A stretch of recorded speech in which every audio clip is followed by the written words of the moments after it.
akitokea hapa fulani hapa, akitokea hapa wewe bebwa na buka hapo na zeka. Imani inashuhudia huku ndani. Tayari yule mtu anashuhudiwa, tayari kweli na kawia bwana miaka hii ni 30. Anaanza kusema hii 40. Hapana, kumbe hawajui kwamba kwa Mungu yani siku moja ya kwake yani siku 1000 ni kwake ni kama siku moja. Bwana Yesu asifiwe. Yani kwetu sisi tukawii. Shida kubwa ni kujiweka sawa sawa na kumdai haki yetu yule Mungu. Bwana Yesu asifiwe. Maana alisema njooni tusemezane. Kwa hiyo sisi ni kwenda mbele zake. Ukisema kwenye kitabu cha Yohana 14 anasema ombeni wote kwa jina langu nami nitafanya. Kazi yetu si ni kumuomba na kutenda ni yeye mwenyewe. Bwana Yesu asifiwe. Kuinua imani, yani tuwe na imani. Kinachotakiwa tuwe na imani ambayo tunaamini. Sio kwamba kitu kidogo sisi tunarudi nyuma kwa tunaamini miungu. Bwana kule kuna mizimu yetu kule bwana maisha ni magumu hapa. Najua mimi nikirudi udoeni tu pale wapi. Nikipelekwa kwenye ule kana Abdalla Gomba kule nikipelekwa kule ndani, wakaniputia na mizimu nikiingizwa kwenye mapango kule. Wakinisamea kwamba mimi ni mtoto wa mjukuu wa Mzee Hotile, mtoto wa mgaza huko ndani. Wakinisamea mimi ni mjukuu wao. Ukifika ile pango naingizwa mimi.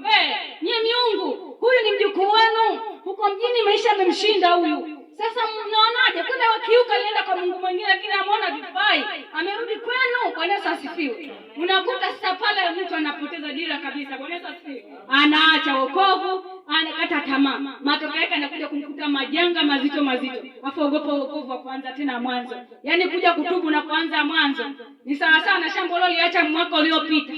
Afu kienda mwaka huu utatambana magoti. Bwana Yesu asifiwe. Huwezi kulima kwa jembe utatumia shoka kwa sababu miti uliyoiacha iko hapa. Itakuwa ni mikubwa. Bwana Yesu asifiwe. Wenzako wanasonga mbele, wewe ndio unaanza mwanzo.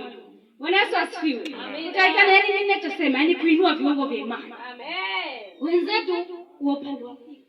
Wenzetu wale wanangangania imani. Nafikiri wale wanakutugana wanachotegemea. Imani. Anasema mimi si nyama.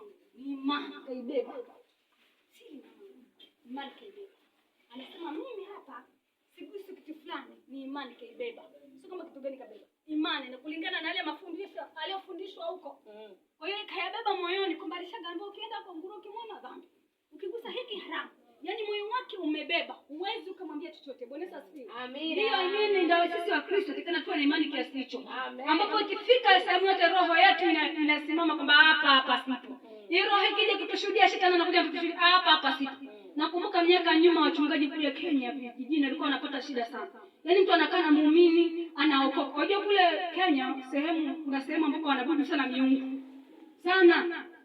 Wanapiga matekete yao, wapate watoto, wanaabudu sana miungu.